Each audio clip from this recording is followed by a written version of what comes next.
शारदीय नवरात्रि का शुभारंभ 3 अक्टूबर गुरुवार से होने जा रहा है। नवरात्रि के पहले दिन कलश स्थापना की जाती है। उसके बाद नवदुर्गा की पूजा प्रारंभ होती है। पहले दिन मां दुर्गा के पहले स्वरूप मां शैलपुत्री की पूजा की जाती है।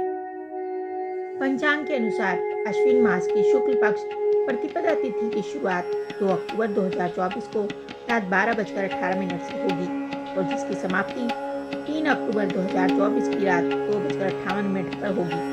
ऐसे में उदय तिथि के अनुसार 3 अक्टूबर से शारदीय नवरात्रि की शुरुआत होगी।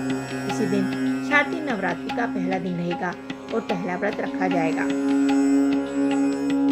शारदीय नवरात्रि के पहले दिन मां दुर्गा के पहले स्वरूप मां शैलपुत्री की पूजा की जाती है। नवरात्रि की प्रतिपदा तिथि पर घट स्थापना व कलश स्थापना करने के बाद माता शैलपुत्री का ध्यान किया जाता है। नवरात्रि की पूजा सामग्री मां दुर्गा की मूर्ति या तस्वीर, लकड़ी की एक चौकी, पीला वस्त्र चौकी के लिए मां दुर्गा के लिए श्रृंगार की वस्तुएं, लाल चुनरी, लाल रंग की नई साड़ी, मिट्टी का कलश, 7 प्रकार के अनाज, आम, अशोक के पत्ते, रोली, सिंदूर, गंगाजल, चंदन, रक्षा सूत्र, सिक्के, गुड़हल के फूल, माला, सूखा नारियल, जटा वाला नारियल, लौंग, इलायची, पान का पत्ता, सुपारी, धूप, दीप, अगरबत्ती, कपूर, नैवेद्य, गूगल, लोबान, शहद, गाय का घी, दूध की बत्ती, पंचमेवा, जौ, फल, मिठाई, उसका एक आसन, माचिस, माता रानी का ध्वज, दुर्गा चालीसा, दुर्गा सप्तशती, आरती की एक किताब।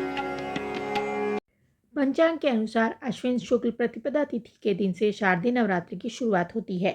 इस साल अश्विन शुक्ल प्रतिपदा तिथि 3 अक्टूबर को 12:18 से लेकर 4 अक्टूबर को 2:58 तक है। ऐसे में शारदीय नवरात्रि का पहला दिन 3 अक्टूबर को है। उस दिन ही कलश स्थापना की जाएगी। शारदीय नवरात्रि 2024 घट स्थापना का शुभ मुहूर्त 3 अक्टूबर को घट स्थापना का शुभ मुहूर्त सुबह 6:15 से लेकर सुबह 7:02 तक है। दूसरा मुहूर्त दिन में 11:46 से लेकर दोपहर 12:33 तक है। इस बार नवरात्रि कलश स्थापना के लिए 2 शुभ समय हैं।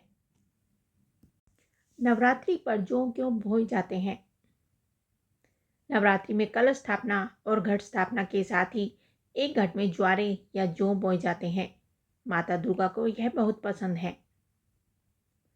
नवरात्रि में कलश के सामने एक मिट्टी के पात्र में मिट्टी में जौ या गेहूं को बोया जाता है और इसका पूजा भी की जाती है। बाद में 9 दिनों में जब ज्वारे उग जाते हैं तो उसके बाद उनका नदी में विसर्जन किया जाता है। जौ को जयंती और अन्नपूर्णा देवी माना जाता है। माता के साथ जयंती और अन्नपूर्णा देवी की पूजा की जाती है। ऐसा कहा जाता है कि सृष्टि के प्रारंभ में सबसे पहली फसल जौ ही थी। इसे पूर्ण फसल भी कहा जाता है। जौ या गेहूं अन्न है और हिंदू शास्त्रों में अन्न को ब्रह्मा माना गया है, इसलिए भी नवरात्रि में इसकी पूजा की जाती है। जब भी देवी या देवताओं का हवन किया जाता है तो उसमें भी जौ का बहुत महत्व होता है। जौ बोने से वर्षा, फसल और व्यक्ति के भविष्य का अनुमान भी लगाया जाता है। कहते हैं कि जौ उचित आकार और लंबाई में नहीं उगे तो उस वर्ष कम वर्षा होगी और फसल भी कम होगी। इससे भविष्य पर असर पड़ता है। बोए गए जौ के रंग से भी शुभ अशुभ संकेत मिलते हैं। मान्यता है कि यदि जौ के ऊपर का आधा हिस्सा हरा हो और नीचे से आधा हिस्सा पीला हो तो इसका आशय है कि आने वाले साल में आधा समय अच्छा होगा और आधा समय कठिनाइयों से भरा होगा। यदि जौ का रंग हरा हो या फिर सफ़ेद हो गया हो तो इसका अर्थ होता है कि आने वाला साल काफ़ी अच्छा जाएगा। यही नहीं, देवी भगवती की कृपा से आपके जीवन में अपार खुशियाँ और समृद्धि का वास होगा। कहते हैं कि नवरात्र में बोई गई जो जितनी बढ़ती है उतनी ही माता रानी की कृपा बरसती है। इससे व्यक्ति के घर में सुख समृद्धि भी बनी रहने के संकेत मिलते हैं। यदि जौ के अंकुर 2 से 3 दिन में आ जाते हैं तो यह बेहद शुभ होता है और यदि जौ नवरात्रि समाप्त होने तक भी ना उगे तो यह अच्छा नहीं माना जाता। हालांकि कई बार उचित तरीके से जौ नहीं बोया है तो भी नहीं उगता। ऐसे में ध्यान रखें, जौ को अच्छे से बोएं।